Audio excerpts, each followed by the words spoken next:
చలికాలంలో వచ్చే ఎలాంటి నొప్పులకైనా సర్జరీ అవసరం లేకుండా శాశ్వత పరిష్కారం ప్రాణ పెయిన్ క్లినిక్ లో. Hi yours, welcome to Suman TV. నేను మీ ఉమా.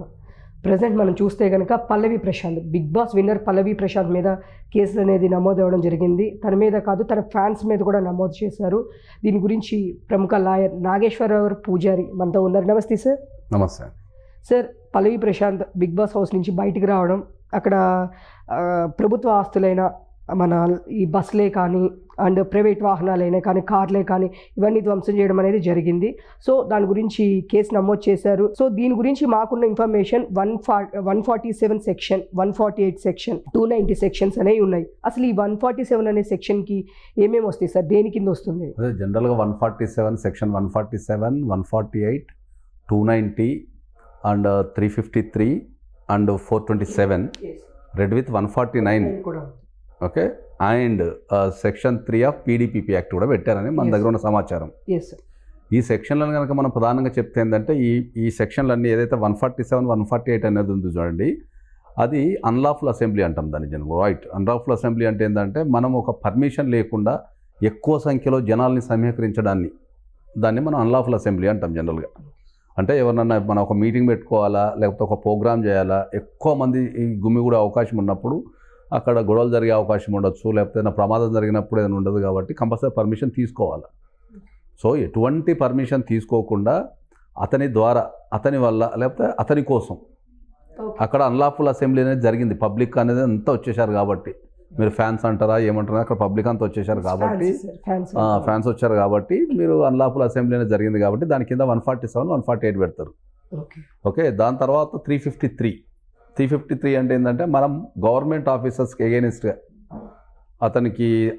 అతడు చేసే డ్యూటీలకు అడ్డు తగలటం కానీ, లేకపోతే అతను డ్యూటీ చేయకుండా చేయటం కానీ, లేకపోతే అతన్ని ఇట్లా నూకటం కానీ, బెదిరించడం కానీ, గవర్నమెంట్ ఆఫీసర్కి సంబంధించి ఏదైనా జరిగితే 353 వస్తుంది మనకు జనరల్గా. అంటే ఇక్కడ ఒక బస్ డ్రైవర్ని రాళ్లతో కొడతం జరిగింది. తనకి రాయి పెట్టి కొట్టారు, కొంచెం దెబ్బ తగిలింది, గ్లాస్ పగిలి లోపల ఉన్న అతనికి దెబ్బ తగిలింది.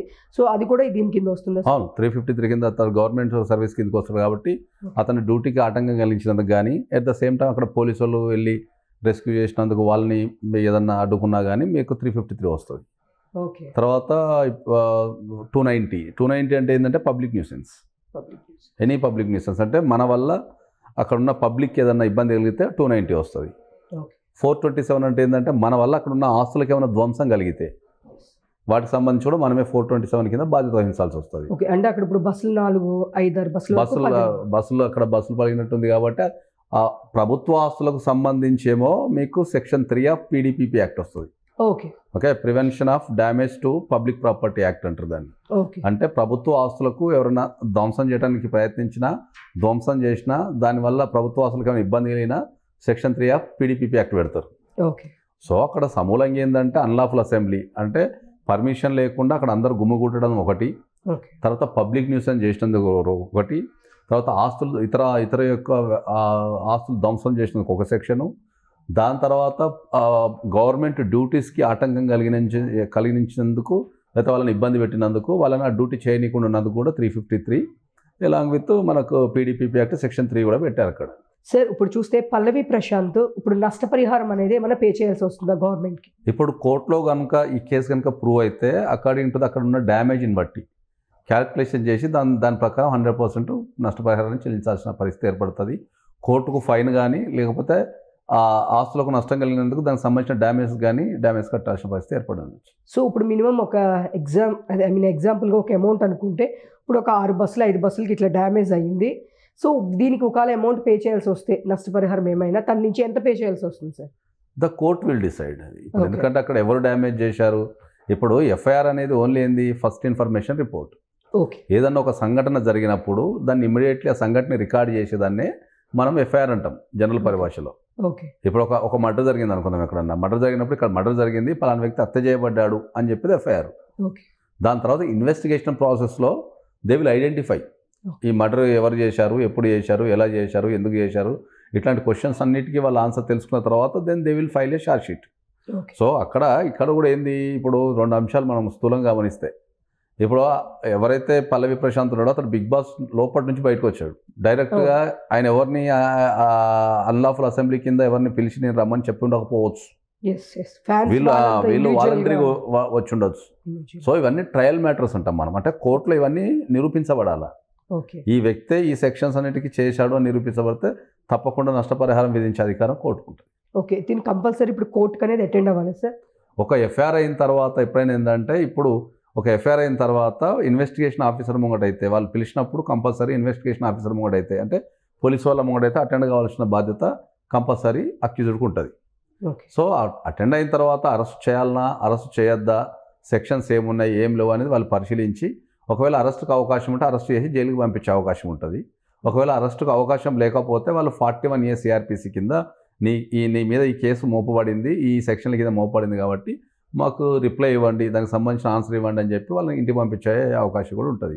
ఇప్పుడు ఈ పర్టికులర్ ఎఫ్ఐఆర్ మన దగ్గర ఉన్న ఏ సెక్షన్స్ అయితే ఉన్నాయో 147 కావచ్చు, 148 IPC 147, 148, తర్వాత 290, 353 and 427 and red with 149 again section 3 of PDPP act. ఇవన్నీ మ్యాక్సిమం బిలో 3 years శిక్ష పడే అవకాశాలే ఉన్నాయి. సో ఎక్కడైతే బిలో 7 years శిక్ష పడే అవకాశాలు ఉంటాయో అక్కడ అరెస్ట్ అనేది ఉండదు. వాళ్ళకి 41A CRPC నోటీస్ ఇచ్చి పంపించే అవకాశాలు చాలా ఎక్కువ ఉంటాయి. అన్లెస్ అంటిల్ వాళ్ళకి ఏమైనా సస్పెక్ట్ వచ్చి పారిపోతాడని కానీ లేకపోతే మరి ఇంకా ఏమైనా జరిగే అవకాశం ఉందన్నప్పుడు కానీ ఏమైనా అరెస్ట్ చేసే అవకాశం ఉంటుంది. కానీ జనరల్గా ఈ సెక్షన్స్ ప్రకారం అయితే 41A CRPC ఇచ్చి పంపించాల్సిందే. ఇంకా ఏమైనా పబ్లిక్ నాన్ సెన్స్ ఏమైనా జరిగిద్ది అనుకున్నా కూడా దానికి ఫర్దర్ యాక్షన్ చేస్తారు కంపల్సరీ. సో ఇప్పుడు నిన్న ఒక ఇద్దరిని జూబ్లీ హిల్స్ మన పోలీస్ స్టేషన్లో అరెస్ట్ చేయడం జరిగింది. అంటే వాళ్ళు ఒక ఇద్దరు ఫ్యాన్స్ కార్లు వాళ్ళ అద్దాలు పగలు కొట్టారు వేరే వాళ్ళు. సో దాన్ని నిన్నటి నుంచి వాళ్ళందరూ కంప్లైంట్స్ ఫైల్ అయినాయి, వాళ్ళు వెళ్ళి ఫైల్ చేయడం జరిగింది మిగతా వాళ్ళు. సో ఒక ఇద్దరు ఫొటోస్ ఐడెంటిఫికేషన్ ప్రకారం వాళ్ళని తీసుకొని అరెస్ట్ చేశారు.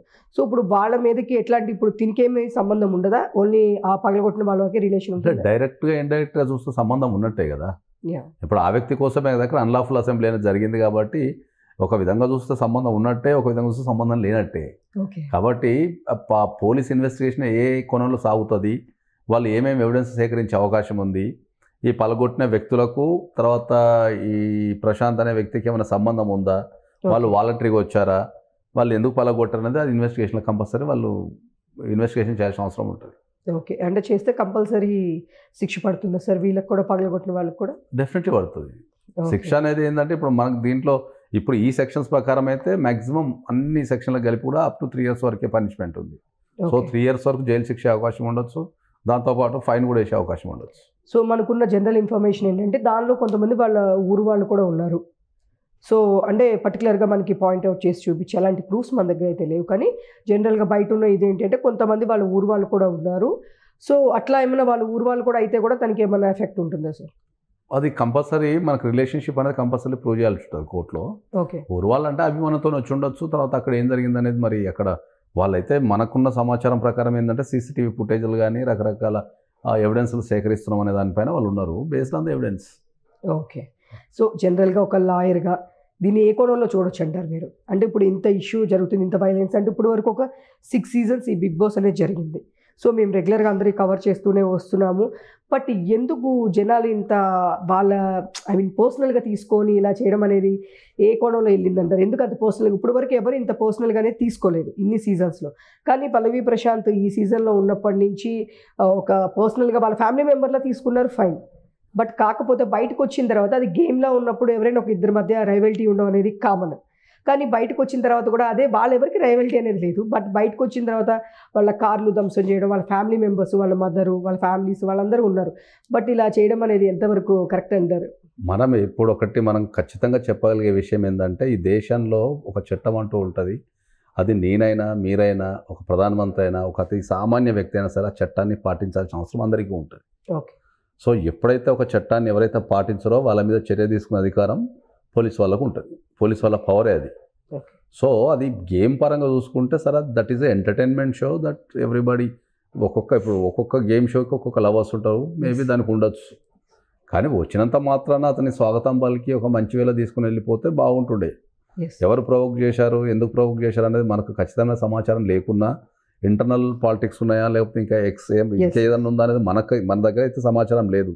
Yes sir. కానీ అక్కడ జరిగిన పబ్లిక్ న్యూసెన్స్ కావచ్చు, ప్రభుత్వ ఆస్తుల ధ్వంసం కావచ్చు, అదైతే మనం తర్వాత గవర్నమెంట్ అఫీషియల్స్కి ఇబ్బంది కలిగించడం కావచ్చు, ఇవైతే మనం ఖచ్చితంగా తప్పని అంటాం.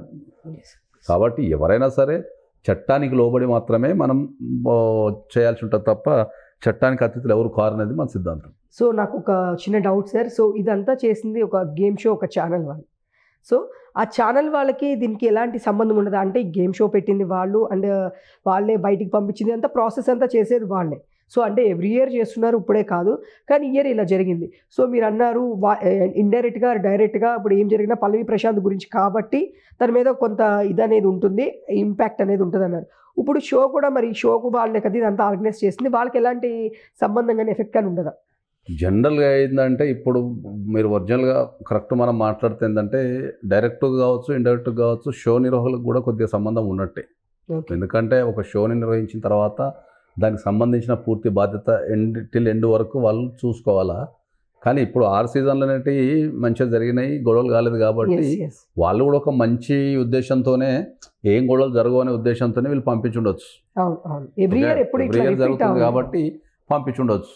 సో సడన్గా ఒక సంఘటన జరిగింది కాబట్టి వాళ్ళు కూడా యాంటిసిపేట్ చేసి ఉండకపోవచ్చు. అంతా నార్మల్నే ఉంటుందిలే, బయటకు వెళ్ళిపోయిన తర్వాత ఊరేగింపులు వెళ్ళిపోతారేమో అనుకుంటారు. కానీ అది ఒకవేళ ఇట్లాంటి సందర్భాలు ఉన్నప్పుడు వాళ్ళు లోకల్ పోలీస్ స్టేషన్ నుంచి పర్మిషన్ తీసుకొని కొద్దిగా సెక్యూరిటీ అవి పెడితే బాగుంటుండే అని నేను అనుకుంటున్నాను. మరి వాళ్ళు తీసుకున్నారా లేదా అనేది మన దగ్గర ఇన్ఫర్మేషన్ లేదు. యాక్చువల్గా నార్మల్గా ఉండే కొంచెం సెక్యూరిటీ ఉంది, కానీ ఇంత ఎవరు ఎక్స్పెక్ట్ చేయలేదు కాబట్టి అది అన్ఫార్చునేట్లీ జరిగిన ఇష్యూ కిందనే చూడాల్సి వస్తుంది. సరే, ఏ అన్ఫార్చునేట్ కింద జరిగినా కూడా ఎవరైనా ఒక వ్యక్తి చట్టానికి అనుగుణంగానే పనిచేయాలని చెప్తాం మనం ఇప్పుడు కూడా. ఓకే, ఎవరికైనా న్యాయం ఒకటే అండి, అంతే కదా. So end of the day ఈ సెక్షన్స్ అన్ని ప్రూవ్ అయితే కంపల్సరీ తన ఇది 3 years వరకు శిక్ష పడే అవకాశం ఉంటుంది. ఓకే, చూసారు కదా, ఇదండి సెక్షన్స్ అనేది అందరికీ వర్తిస్తాయి. పెద్ద చిన్న ఉన్నా లేని వాళ్ళు అనేది ఏది ఉండదు. సో పల్లవి ప్రశాంత్ ఈ సెక్షన్స్ కనుక ప్రూవ్ అయితే నష్టపరిహారమో లేదా జైలు శిక్ష అనేది అనుభవించాల్సి వస్తుంది. సో ఇంకా ఇలాంటి అప్డేట్స్ కోసం చూస్తూ ఉండండి సుమన్ టీవీ. నమస్తే.